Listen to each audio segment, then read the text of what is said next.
Well,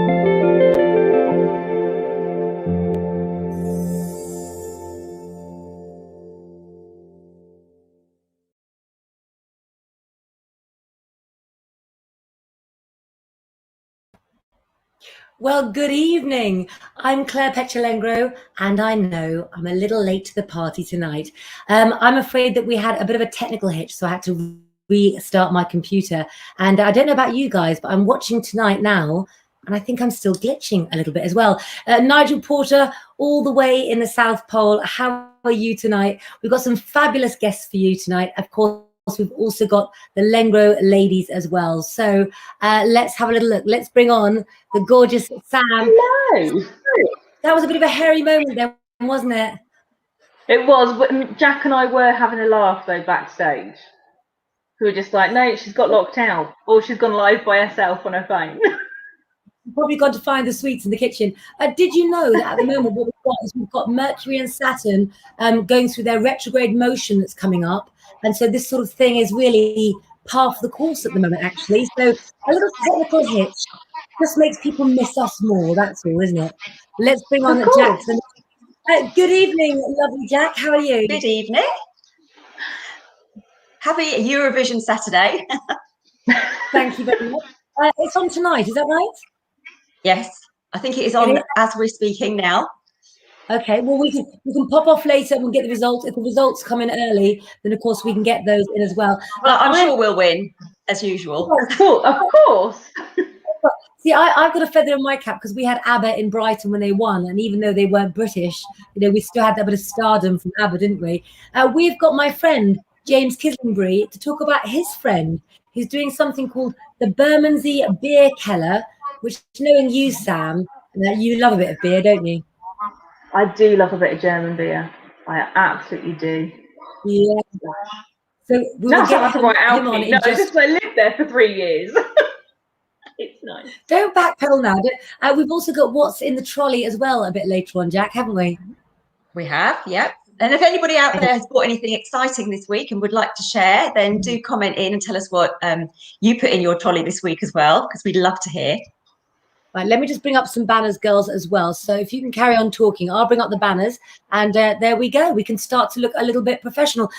In fact, if you've just joined us, I've been page hopping for the last 2 hours. I started off in the private members club where we tried to talk about gemstones, but we started talking about people's love lives and sex lives and things. So if you're not a member, get in there. It's where it all happens, up close and personal.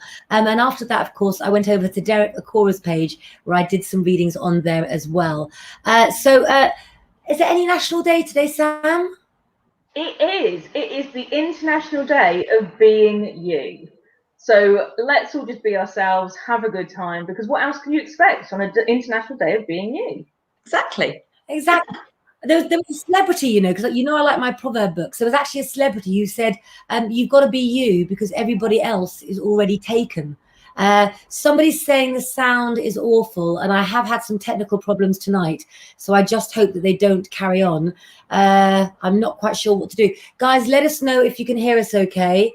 Because you guys are going in slow motion a little bit to me, but we'll try and carry on for the moment. So carry on, Sam, go on, because I'm freezing myself here. It could be the booze that Jack and I have had. That's why we're in slow motion. You see, I'm on chamomile tea tonight, so I don't know what my excuse is.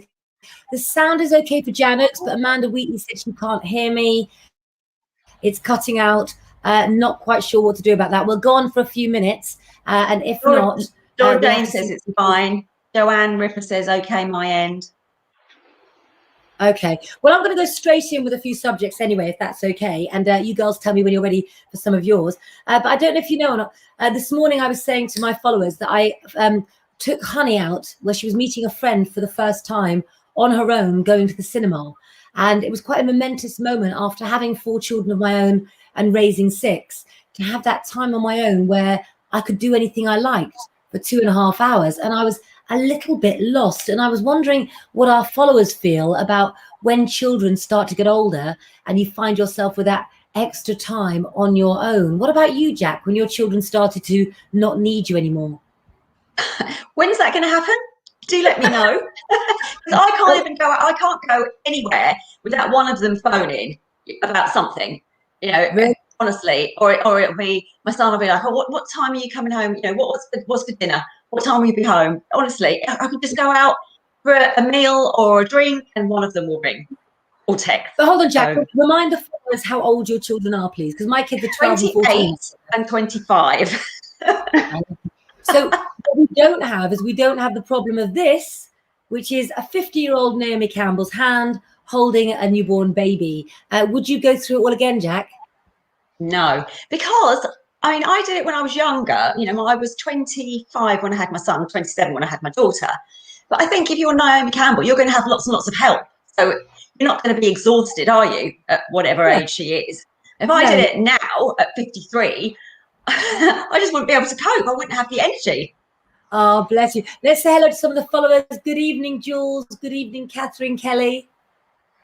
Hi, Pauline. Hi, Nigel. Hi, Eileen. So, Nigel did tell us as well, good news. I'm very glad because his dad was in hospital, of course. Dad is to have his operation on Monday at 8 a.m. and 9 a.m., but he's okay. And he had a tracheotomy in him as well. Oh, bless him. Well, we're all sending love. Could you put some hearts, please, to Nigel Porter, who looks like his dad is finally getting the help he needs. And let's keep fingers crossed that he's on the road to recovery. Really good news, that is indeed. So what else have we been up to this week then, ladies? Me? I'm good. I'm sweet and innocent. I don't know what you possibly mean. All right. Well, I've got a bit of celebrity gossip as well, because I don't know if you remember or not, but Ariana Grande, she got married, didn't she, this week? And for those of you that are interested, Ariana Grande and Dalton Gomez tied the knot. And I don't think we at Lengro could be more related. Come on, girls. Let's be happy about it.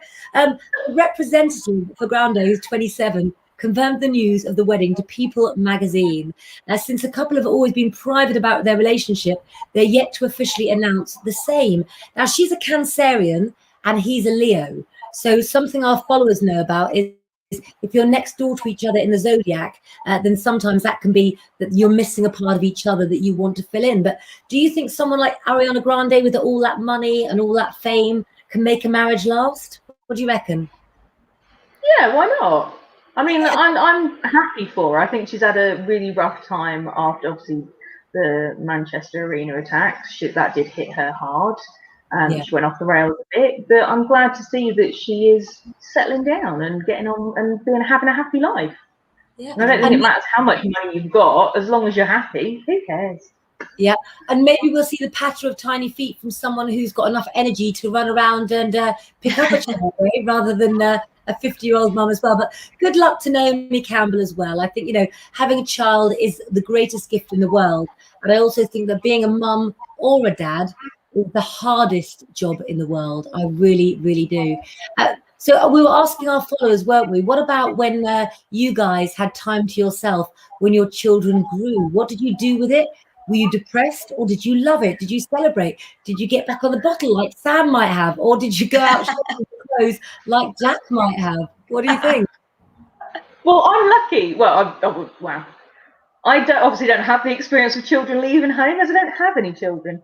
But it's a bit weird when the dogs aren't here. Does that count? Yeah, of course it counts. I'm always looking for them. They're always looking for me. So I'm not sure whether or not it's the same thing. Barney is like worse than a 2-year-old because he headbutts everyone with his cone on his head. But yeah, no, it is weird when they're not here. I'm a dog mum. Does that count? Well, listen, without further ado, I know that later on in the show you've got coming up What's in the Trolley and also some celeb gossip, Jack. But I'd like to bring my friend on because James has actually been out for dinner with his family and I'm sure he'd like to go and have a nightcap. So can we welcome on, please, the lovely James Kislingbury, who, of course, owns the London Bridge Experience and has some friends that have some news as well. So say hello. Hello, James. Hello. How are you? Very well. We're good, thanks. Welcome. Yep. First of all, and most importantly, where did you go and what did you eat?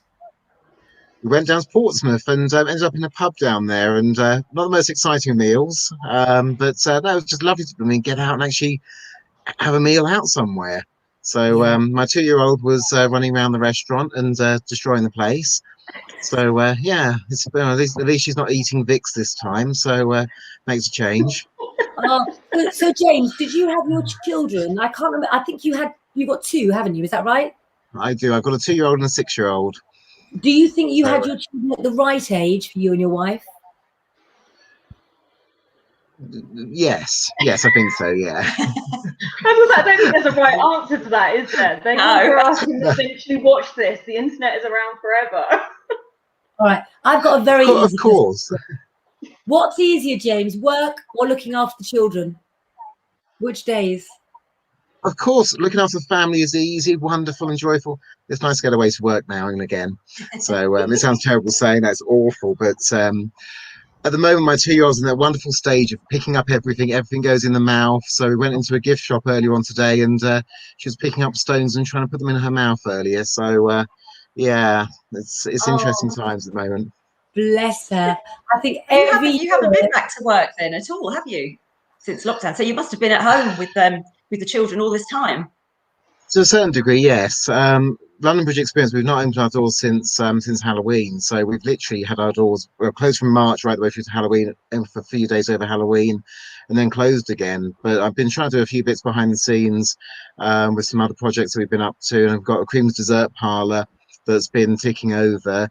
So we're sort of trying to sort of keep ourselves going and sort of keep our heads above water. But it's challenges at the moment, and it continues to be so. So yeah, hopefully soon we'll be opening those. So fingers crossed. Have you got a date yet for when you're going to open the doors? We haven't. The problem is it's a ghost town up in London at the moment. So the problem that we've got is the second that we open our doors, we've got to be very careful in when we do so. But also there's a lot of cost in opening the doors, full stop. So we're trying to sort of keep on we're trying to get to the line and get over it, to be honest with you. So it is a challenge at the moment. How are you going to do the social distancing then? We're limiting numbers. That's the best way of doing it. So we've got dots all around the building where you've got to stand in your little groups, etc. But as time goes on, things will relax a little bit further. So I'm hoping things will get a little bit easier for everyone. So yeah. Yeah. Well, everyone that's just a little bit afraid of going down into the dungeons, what would you say is scariest? Staying home throughout lockdown with a 2- and 6-year-old, or going to the London dungeons? Which one would you say involves a more fear factor? I need to correct you, not London Dungeons, London Bridge Experience. But I think they both have their challenges. What's more scary? Yeah, I think a 2-year-old running up with some of the things that she's pulled out the cupboards and out the corners of the rooms, that's pretty darn scary.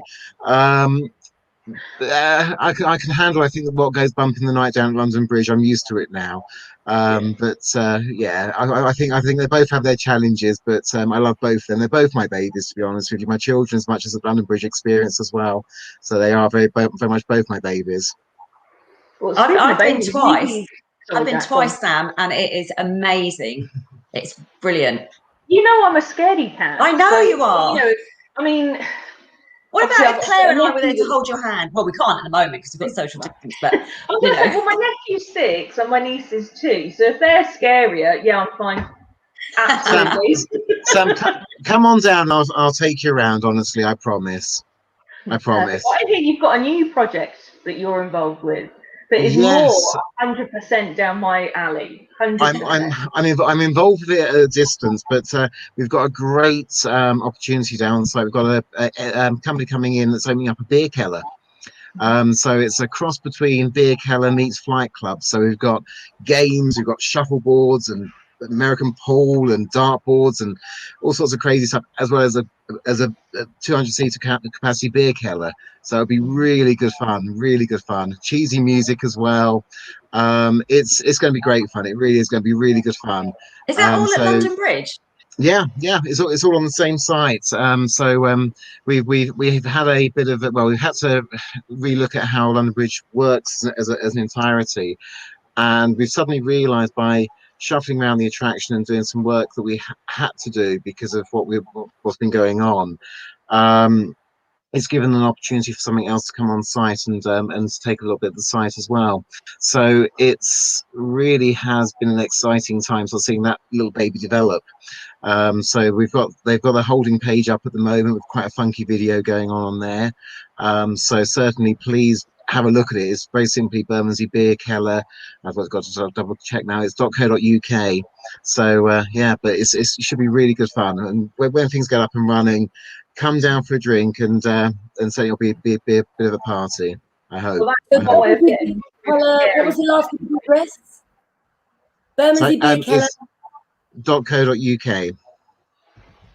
Okay, if not, I do have my assistant Sammy who will put that up for you as well. So there's the address, guys. If we haven't got it right, do Google it and have a look. Because the German way there, so it's going to be BIER. Okay, so I'm going to ask Sammy now. Sammy, if I've learned nothing apart from that, my 3 years living in Germany, I've done well. So what about the food side? Sam, you tell us as well. Yeah. You've experienced the joys of going somewhere like this before. What did you enjoy about it, Sam? Tell people while they should go. Well, German beer is purer than ours. It tastes different. It's fresher. It's nicer. But a little bird did tell me that you're also going to be doing German food, James. And I don't think that you can beat currywurst. 100%. It's my favourite. When you go to Germany, you have your proper German beer. It's always the local one. Depending where I'm going, I always have the local one. And then currywurst. You just can't beat it. It's just amazing. What is it? No. It's certainly on the menu. It's certainly going to be on the menu, and we've got Paulana, which is going to be on tap that we've got down there, along with a number of other beers and other bits and pieces. But yeah, no, we've been sampling sausages and all sorts over the last little while, so it's been interesting. So yeah, it's been good fun actually. Been good fun. Good. Well, currywurst, for anyone that doesn't know, is bratwurst chopped up with a spicy tomato-based sauce that's always got some curry powder on top. It's really, really nice. Oh. So I'll make you a deal, Jack. You can have currywurst, and I'll go through the scary bits. Okay. That works? Yeah. There we go. Well, you have the beer first, and then that will get you through the scary bits. No, I'll go through the scary bit first, knowing that I've got beer and currywurst the other side. I've done it wrong again. You carry on talking because I'm just going to correct my spelling. I want to make sure that everybody gets the right address for this. So just carry on talking, ladies. Go on.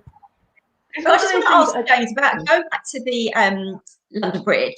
Yeah. Have you seen any ghosts down there? Have you seen any spirits or anything spooky? Yes. It's a funny old building. It really is. When I first joined the site back in, it was 2012 when I first joined LBE, and I'll be honest with you. Back then, if someone said to me "ghost," I would have laughed at them for Casper the Ghost. Yeah, whatever. Don't believe in it. It's all a bit of hokum. But I'll be honest with you, I can't say that anymore. That's perfect. That's it. No, I'll be honest with you, on site up at London Bridge, I've bore witness to noises, I've seen things moving. There's been all sorts of things that have happened up there. And there's been a certain level of, it's just that again, it's fine. But every now and again something new happens and it just puts me back again. It's just makes me very nervous, the place. But there have been many times I've been up on site on my own doing bits and pieces, or when there's only a couple of us on site, and there's some very odd things that happen.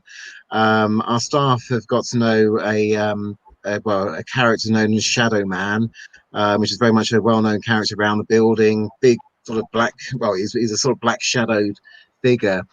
And I remember one night, myself and a colleague of mine, we were walking through the attraction, locking up one night, and this figure just stepped out right in front of us, and we both had these high-powered torches, shone straight at this figure, and it just stopped, looked at us, and then continued for a solid wall. We both looked at each other, and what we said to each other was rather colourful, and when we rather quickly ran to the back door and locked up and went home. There's been all sorts of things that have happened on site that can't explain to you. And even being up there now, popping up, doing bits and pieces up on site, there's been noises, doors have been opening and closing, and I think for many years, ever since I was young, I've always sort of possibly been a little bit prone to things happening to me and around me, and I got some advice from my parents when I was very young. Just sort of, if you don't feel comfortable, just say, "Look, please leave me alone," and talk to them. And that's what I always do, and normally run the other way. But yeah, there are a lot of things that happen that I just can't explain. There really is. That was Gosh, well, Sam's never going to come now, are you, Sam? No, I can deal with shadowy figures. That's fine. I tell you what, Jack, you should meet enough of my exes. 100% fine. I was like, after lockdown, obviously, because they have not been disturbed, we say, by lots of people for a while. Do we think there's going to be more activity when people are coming back into their territory as such? Good question. Well, certainly when I've been up there, it's certainly things have been going bump in the night up there. Certainly, I have had in the past stones thrown at me, which I haven't had any stones thrown at me in the last few months, which is good news. But no, there is certainly odd things that continue to happen up there that really I can't explain. But underneath the floor up there, I know you know this, Claire, but I'm not sure, Sam and Jack, whether you know this, but we've still got human remains under the floors up there, because the whole bridge is built upon a original plague pit. So unfortunately, there is a lot of argument of all sorts of spirits and other bits still attached to the site. So yeah. Can I just say to everybody that's watching this live, please, please, please make sure that you share this page, start a watch party. Lots of people that watch this page are all interested in the paranormal. I've also been up with James, not just for his parties, but also he kindly shut the doors and he let us in. And it's such an atmospheric place. It's absolutely amazing. We also have down here as well, friends of mine have got the Brighton Aquarium. And down there as well, there were some friends of mine that were painters that were down there. And I told them and already warned them. And a friend of mine left the job that he was doing painting at night recently because of the voices that he heard. Now, Sammy Norcup, who is sort of my PA here as well, she says energy at places are definitely higher as no one's been there. And last night she went on a ghost hunt and she actually connected to a spirit on a ghost hunt and got a message from her mother through a Ouija board. So we might have to come up at some point and see if you can manage a sleeping bag at James's or try and test you out. But I know that there's truth in it because of my experience, my age. But for you, James, I think that they must naturally come to you as well because you're a kind soul and they can feel that they can connect with you. But it's an incredible place that you work at, isn't it? It really is, and I think I'm very honoured to be very much a guardian looking after the place. To be honest with you, in many ways, very honoured because it's such a unique place. And when I go away on holiday, I'll speak to some strangers and tell them, oh yeah, London Bridge experience. I look after London Bridge. And they, wow, it's quite a full on thing. But no, the history behind the bridge is amazing. It's really got amazing history, and there's bits and pieces that we've got hidden away in storerooms, back cupboards that we never knew were really there. And we've sort of been uncovering bits and pieces. We found old timbers that are still embedded in brickwork from when it was first built, and they were using scaffolding when the bridge was first built. So there's all sorts of bits and pieces that we're always finding, and it's such a quirky, wonderful site. It really is. But certainly, if you want to come up with a sleeping bag at some point, Claire, and spend the night up there, I'm sure we can organise that for you guys at some point if you want to. Can I stay in the beer cellar? 100%. And of course, Guy Fawkes was there as well, wasn't he? Sorry, I didn't hear that part. Sorry. Guy Fawkes was up at the London Bridge experience, wasn't he? Yeah, well, certainly Guy Fawkes. Obviously, his body parts were displayed upon the bridge as a warning, because the thing about London Bridge itself is that you have the gatehouse with all the body parts on it, and it was really very much a warning to people. You stand against the crown, well, you end up there.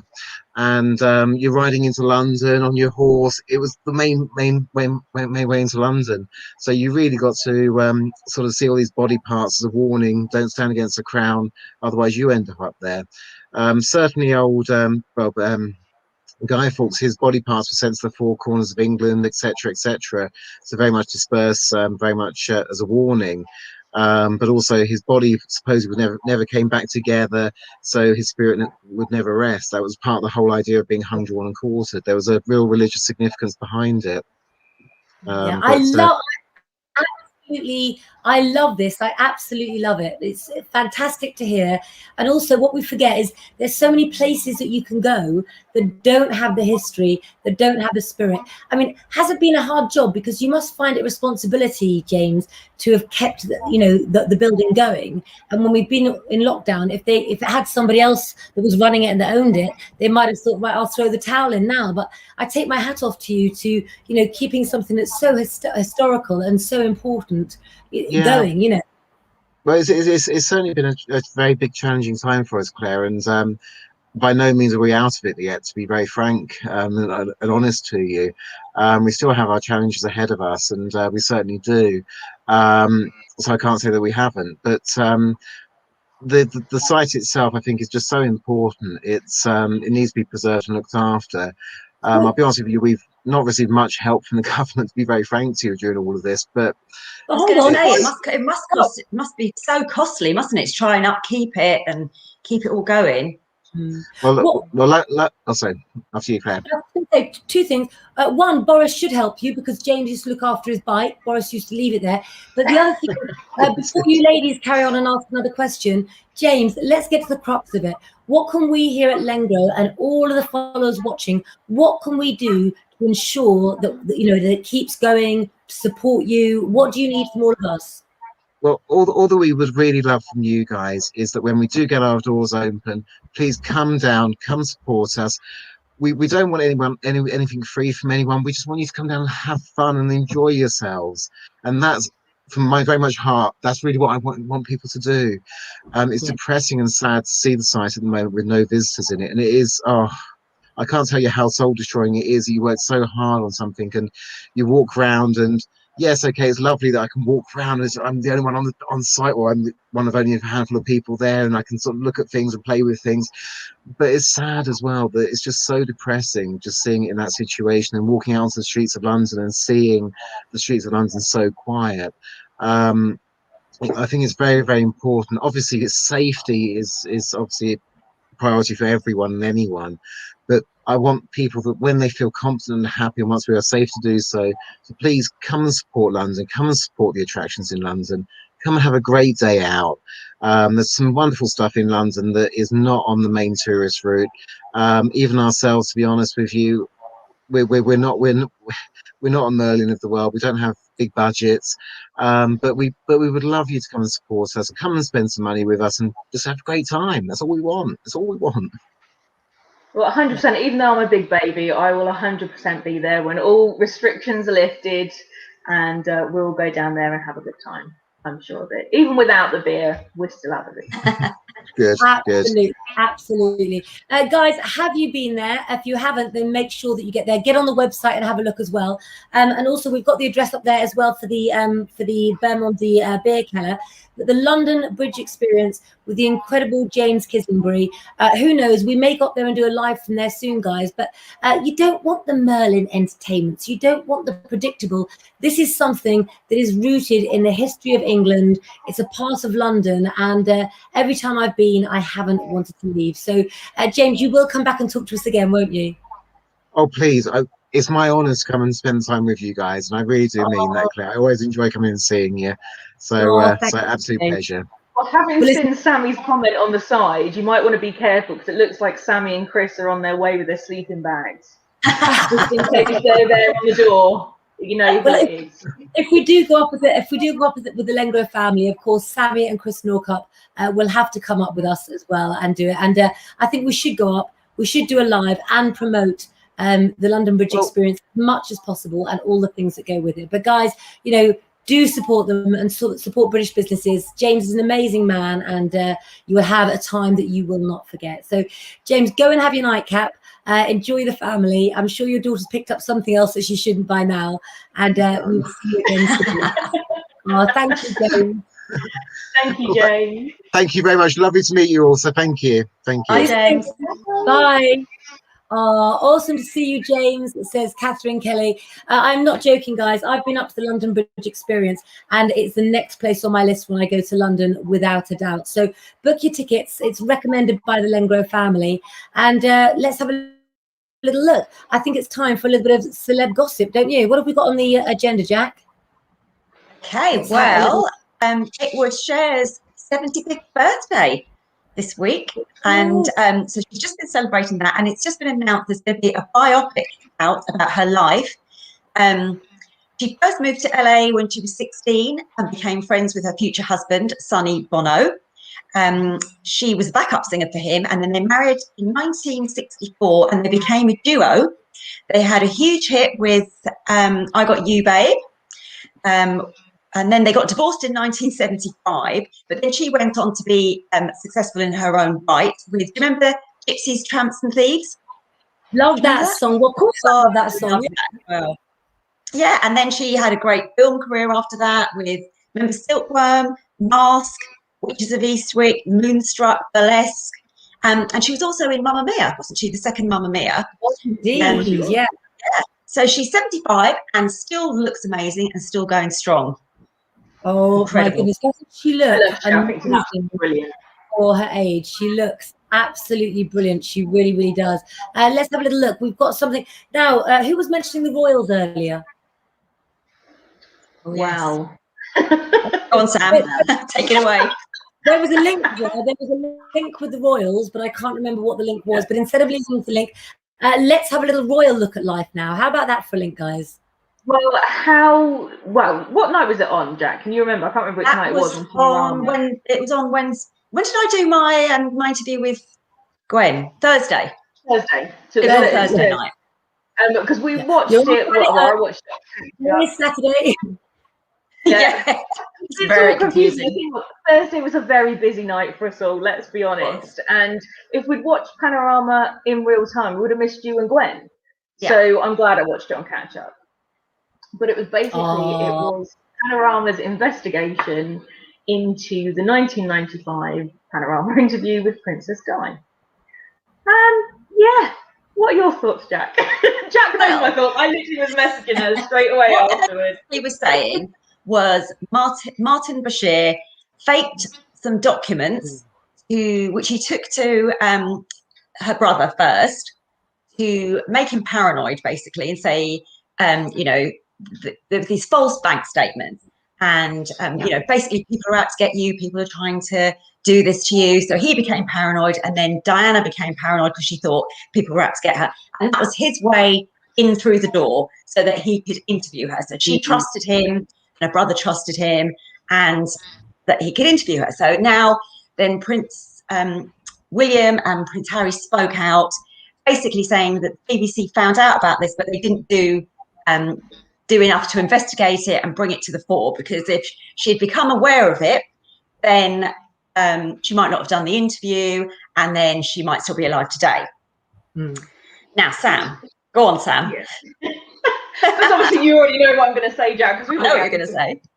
I think that they missed a massive part of it when they did the programme last week, this week, purely the fact that these forged documents, they cost people their jobs. Completely innocent people that had done nothing. They were literally, they weren't making anybody paranoid. They were just working at the palace or working for the royal family, and they either were forced to quit or they lost their jobs. So, what about those people? They lost their reputation, they lost their careers, and it's all sort of been brushed aside because of Martin Bashir and the fact that obviously he's been reinvestigated. I think that should personally be looked into. Just, Okay. But I do think that you've gone. Sorry, Claire. Okay. Well, they're saying, aren't they, that there were these particular documents and blah, blah, blah. That wasn't the only document that Martin Bashir got, because also, number one, an aide of Diana's said that she wasn't aware of what the interview was going to be like at all. So it wasn't, as Martin Bashir said, we know that Diana had issues and problems, but that wasn't the only thing. They also forged a document to say that Tiggy, the nanny, had an abortion by Charles. So there was more papers, there's more stuff to come out of the woodwork as well. So this is a woman who already had a lot on her plate. They already had marriage problems of their own. So it was the breaking point, and it hasn't just... The thing is, she would have done that interview anyway, because Charles had done an interview just before that, and where he revealed his affair with Camilla. So that was all brought out in the open. Diana was completely humiliated. So she would have done that interview regardless of any documents or anything. She wanted to get her point across. So Martin Bashir is an awful person for what he's done, but I don't think you can blame him for what happened to Diana.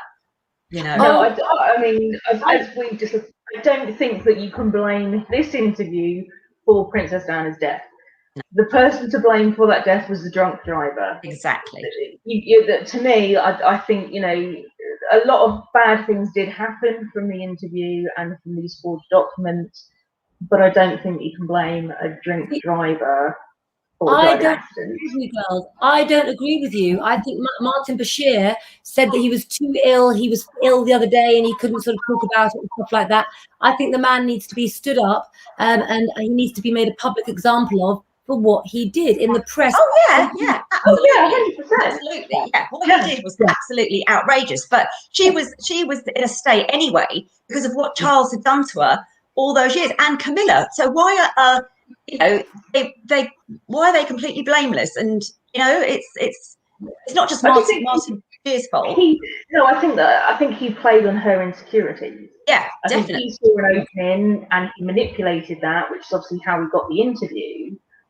Whatever was said, obviously, there's always two different sides of the story, and as I've said about a million times, you never know what goes on behind closed doors. But Thank you, Jack. Prince Charles and Princess Diana are obviously going to have completely different viewpoints on their marriage, because obviously they're seeing it from their own point of view. Yeah. But I don't think what he did was right. But it's also the same times when the newspapers were hacking into murder victims' phones. So, a lot of shady stuff was going on around at the same time anyway with journalism. So my take is that I was actually working for the newspapers. I was working for the Daily Express and the Daily Star and OK Magazine at the Times. And I think that the way that it was a lad club, it was acceptable to expose anybody. And it was the whole notion of let's build everybody up to sort of break them down again. I think that there was a mission. And I think that the way that it was done now, which it's not done, there's new regulations now, but I think that whole thing of the boys club of being able to use that to make money for a newspaper is so wrong, and I lived among it, and I long to see at least one of these people stood up. I think Martin Bashir should be in prison. I'm sorry, I do. I think he should do. But the boys, what William was, he was sort of saying that the BBC should be held accountable for not investigating properly. They knew, people kept telling them, but they didn't investigate properly, and that's what should have happened. Because then all of this would have been uncovered. Panorama show, wasn't it, Jack? The Panorama show on Thursday did show that. It was down to a few individuals at the top who supposedly investigated it, but they didn't. I'm not sure what accent that was. Sorry, investigated it, but they didn't actually do anything with it. They brushed it under the carpet because they wanted the good ratings. I think they should also be held accountable for their part of it. You can't go around manipulating people and it being acceptable. That's not okay as far as I'm concerned. Can I also say for any of those watching that I was privileged enough to do This Morning for a lot of my years when I was working in television, and lots of people in my family would come up with me to sit in the green room, and we actually sat next to one time one of the royal biographers. I can't think what his name was it Arthur somebody? Anyway, one of the royal people, and one of my family members, I won't name names, turned around and went, "So Harry then, does he belong to James Hewitt?" And he said, "Absolutely not." He said they hadn't met then, it wasn't the timing of it then. At the time that Harry was conceived, it was actually that whole pregnancy, the whole year was the happiest time of Charles and Diana's life when she was pregnant with Harry. So I feel sorry for Harry. I feel sorry for William. I feel sorry for the brothers' relationship. You know, they had a good years together, but now, you know, do you all think that Harry and William can ever get back to where they were as family? What do you think? I mean, is that gone? I think it's very difficult because they're both hurting. They're both hurting, but in different. They show their emotions in different ways. Harry is now out of the picture, so he can say what he wants to say. He's free. He's in America.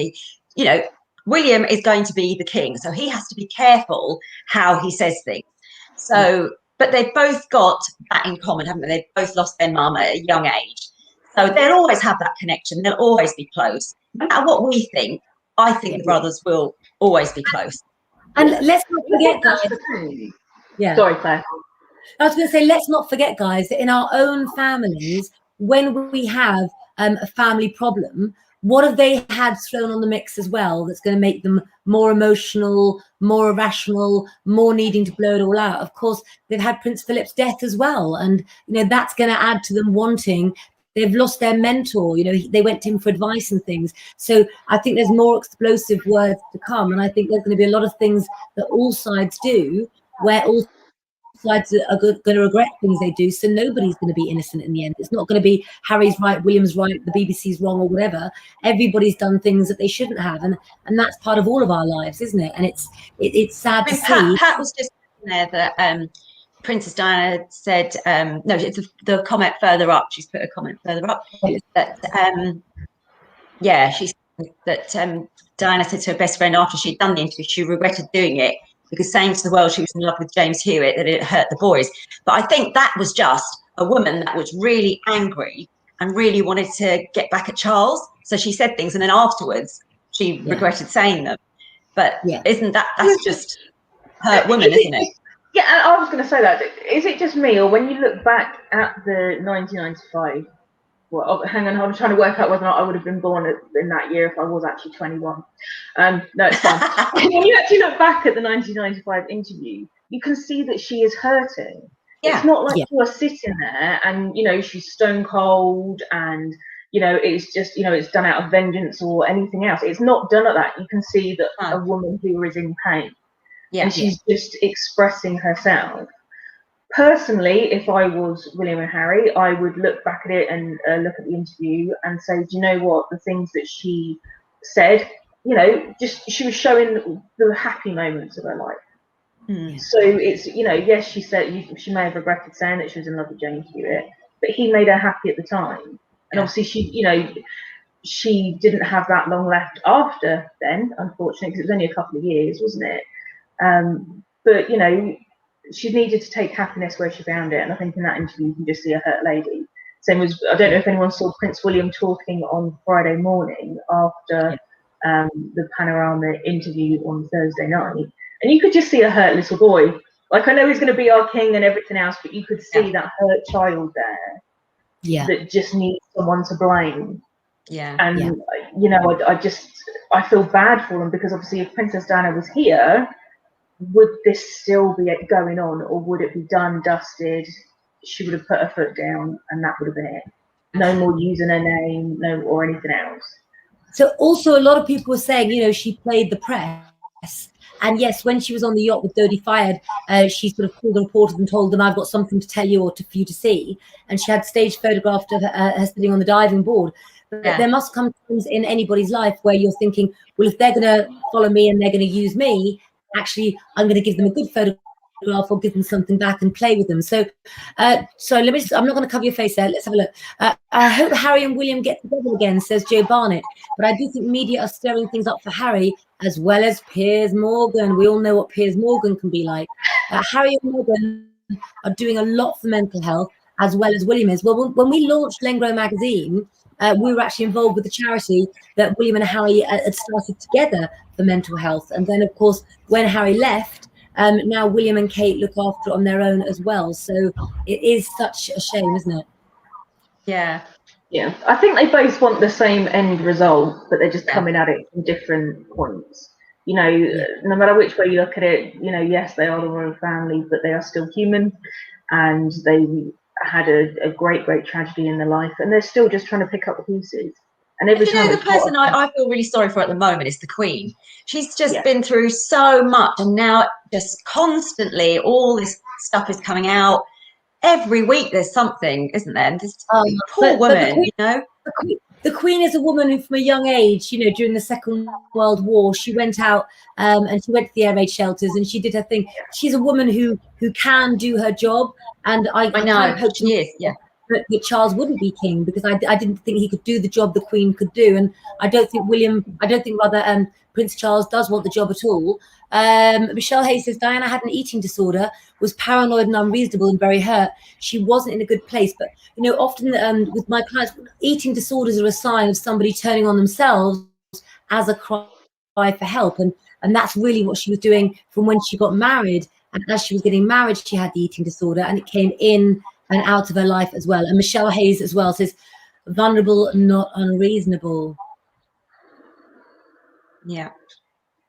But I mean, going back to the Queen, I just think that, I know obviously people may disagree with me on this, but I think after Princess Diana died, when she was a grandmother, not a queen, that is what she should have been doing. And when you see the footage, I don't know if anyone's seen it recently, of the little girl giving her a flower and saying, no, this isn't for Princess Diana, this is for you, how are you? You can see the shock on her face, because all she had was criticism. I can remember it, all she was getting criticism. But she was actually just being a grandmother. And I think, you know, no matter what, you've got to look at her and just go, do you know what, you did the right thing for your boys. Yeah. She just never puts a step wrong as far as I'm concerned. She's just an amazing woman. Yeah, she is. Nicola Pierce says, hello, ladies. How do you feel about all this and mental health? I know with mental health, some people are vulnerable. And Joe Barnett says, well, William and Kate are doing mental health in this country. Harry and Meghan doing mental health in America. All doing good supporting mental health. Yeah. But what about spin on it, guys?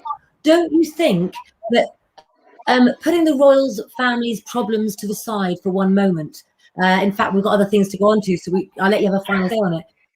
But don't you think that the national healthcare system in general has to put a mental health new program into position for every single person on this planet who won't need a doctor's appointment, but actually, in fact, if they go to the doctors, it will be because they're suffering from mental health and health problems that have been brought on from mental health. There needs to be something better set up to almost give everybody, if you like, in the country or everybody in the world, a little bit of love, a bit of few words, a guide as to how to get out of what we've all been through in the last year. I think that will happen. I think it will. It has to happen because so many people are going to be suffering, you know, now coming out of lockdown and everything. So I think, you know, something will definitely have to be done. Yeah. Yeah. Yes. Yeah. Wow. And the Queen's dog side. Yeah. Give the woman a break. Come on. I know. She's through enough in the last few months, let alone few years. But no, I completely agree with that. I mean, I don't know if anyone watched the Channel 4 programme 2020, The Year of Us. It was following a few of the healthcare workers through the beginning part. It started off in the very beginning days of the pandemic, you know, when nobody had proper PPE, etc., etc., and it carried on through. Well, after the first lockdown, as we were easing restrictions, it went back and the programme spoke to one of the nurses that had been working in intensive care, and she was struggling with her mental health because of what she had seen. And as she said, she didn't feel that she was ill, she was just didn't know how to deal with what she had been dealing with, because obviously it would go all the time.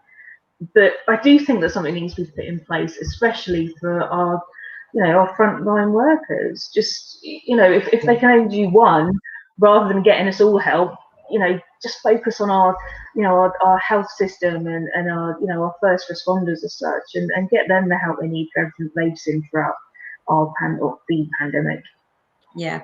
So Sam, are you essentially saying that the government should get to the care workers first, the nurses first, the doctors first, and sort them out, and there should be a priority, just as there was with the COVID jab?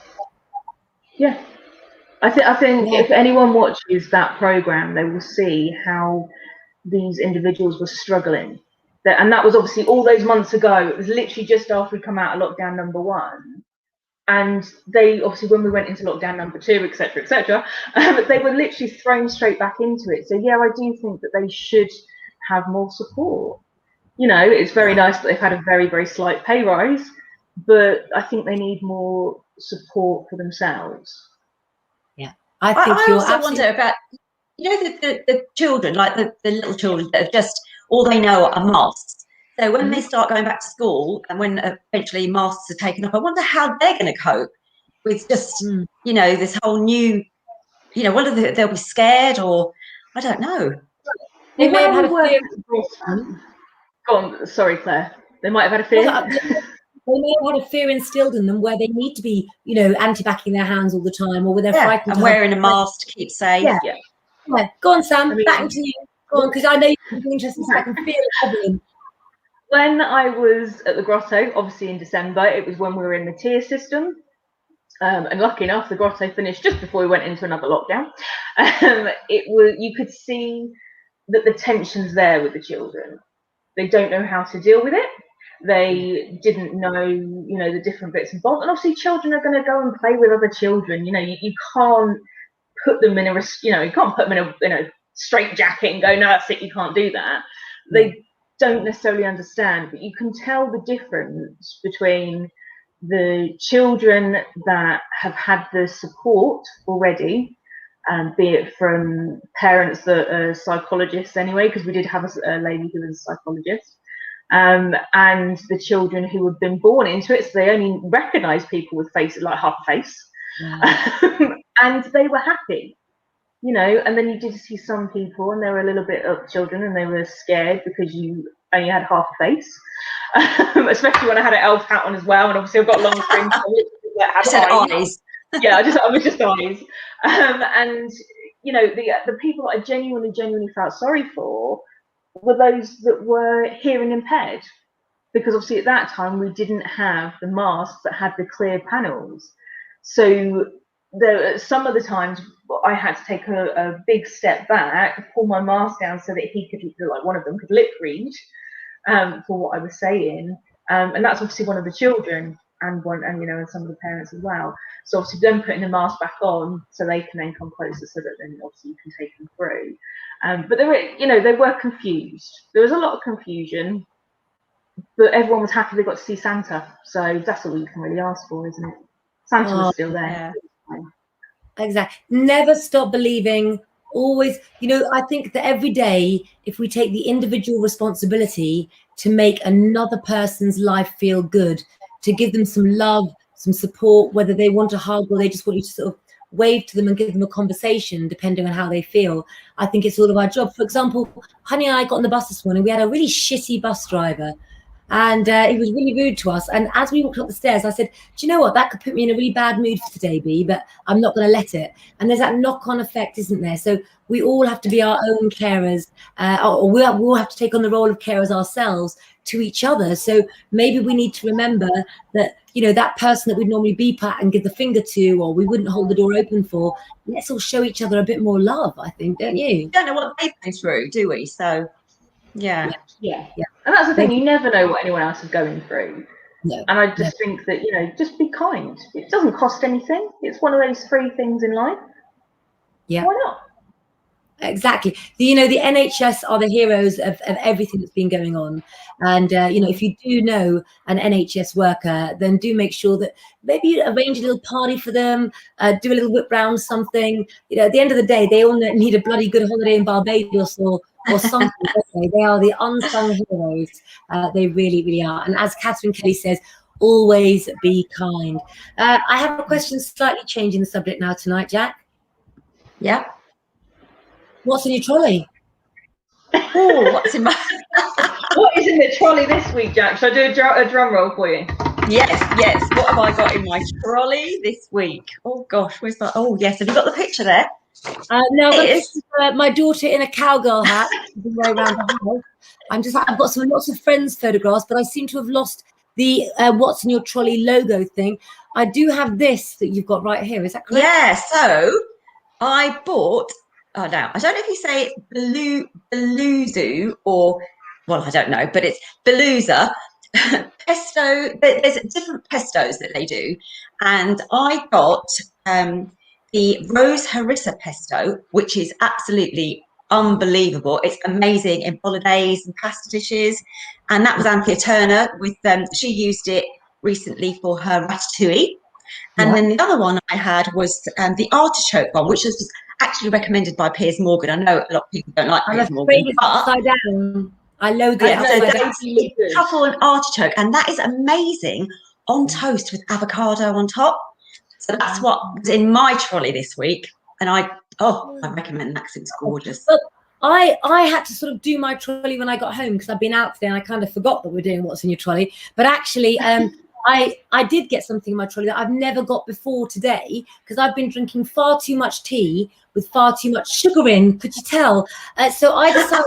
Do you remember Anthea Turner did that picture where OK Magazine didn't tell her, but she held the chocolate and they used the whole magazine to do pictures of her holding chocolate like that? So I've taken Anthea Turner's and I've done my own style, copying Anthea Turner earlier on tonight. There you go. There's my one. Oh, yes. Teas, and I've decided to go a little bit healthier and cut out the sugar. So today I went to Holland and Barrett, chamomile, vanilla, and manuka honey. I've been drinking all night, and can I say, incredible. I feel calmer, I feel more relaxed, and I really totally recommend that. I did stick one other thing in my trolley. Sam, did you put anything in your trolley? I mean, the only thing that's been in my trolley recently is sparkling water. I know that's really, really boring and not expected from me, but I've given up the fizzy drinks. So I've swapped my obviously Coke and Sprite, etc. Other brands obviously are available. Iron Brew, love Iron Brew. But I've stopped all of that, and I'm now having water flavourings with sparkling water. Does it always hit the spot? No, but it is definitely better for me than caffeine. And with ice and lemon, Sam, or just as it is? Oh, ice and a slice. Oh yeah, always ice and a slice. Can I just say that if you can drink water instead of juices, it's so good for you. There's also available the Claire Petty Lengro water bottle. But actually, no. If you like fizzy drinks, and I think you're right, Sam, that basically fizzy water is so much better for you than fizzy drinks as well. I've just got to read these as well. Jules Child said, going back to what we're talking about, our frontline healthcare workers could end up like with PTSD, like some of our veterans suffer from after being involved in military campaigns. Yes, put them first for support. And of course, Linda, my nanny from my childhood and still my other mummy, says for sure because her son and daughter-in-law do work for the front line indeed. And of course, her son is an ambulance driver, her daughter-in-law is a nurse as well. So we salute them tonight, we really do. But the other thing I stuck in my trolley is, I think in this time where we're going outdoors and we're allowed in bigger groups, I think reading is really good. So I went to Waterstones and I stuck a book in my bag. I didn't steal it. You heard it here first. Yeah. I was an hour at the cop station. That tea's making her so calm. I know, yeah. Straight in her bag. It just floats out of shops now. I was going to buy James Corden's book, but actually I read most of it sitting having a coffee with honey. But it's the truth. But this book is The Secret History of the World, and it's taken all of the different experts to what they've said. And this guy, Jonathan Black, who was also head of various things. I'm not going to say newspaper now because I'm not sure, and that sounds, after what we've talked about, a really bad thing to say. But he's got things all about the pyramids, about what life was like at the beginning of time, and he hooks it all up with astrology. He hooks it all up with the afterlife and everything. So I think it's time to start exploring what's really out there. That's what I think. Yes. And you can say newspaper. We're not tarring everyone with the same brush. No, there are good people out there that work in newspapers. You work, yeah? I do. And also, if you are looking for something to do tomorrow, then may I just remind you that tomorrow is the Big Purple Psychic Analytic Fair, where you'll see Lee Petcher-Lengro and Lengro's Leslie Anthony. And if you do go there, do pop up and say hello to them and mention Lengro magazine. And you never know, you might get not on tonight. Maybe she's already up there queuing up overnight to get in. Maybe. Maybe indeed. I think, hold on, Michelle Hayes says I used to drink 6 coffees a day, now just 2. Maybe we can start like it's a new year thing, and from next week we can all start getting each other healthier mentally and physically. And I'm going to look up and call a few friends of mine who are really good fitness and food experts as well, and get ourselves fighting fit. What are you doing tonight after the show, Sam? Well, as Jack and I was talking earlier, I'm playing taxi. I obviously, as anyone that knows that's had children young, when we grow up, you get your life back again, and you can go out drinking and phone us up and get us to pick you up. So they've gone to somebody's garden party. So I'll be picking up the parents tonight when I get the phone call. Chauffeur Sam, I like that. Will the spirits be with you when you get home? Are you going to have a nightcap tonight, Sam? No. Do you know what? Since I've been drinking fizzy water, no, yeah. I've not had any alcohol at all. Come here. We just polished your halo. Come here. Jack, there we go. Look. There you go. Thank you. What are you doing after the show tonight, Jack? Well, I started watching The Pact. So I don't know whether any of you have seen The Pact. Yeah. So I started watching that, and I'm on episode 5. I think I've got 2 more, so I'm going to watch that tonight with a cup of Lady Grey tea, because I love that at the moment. So.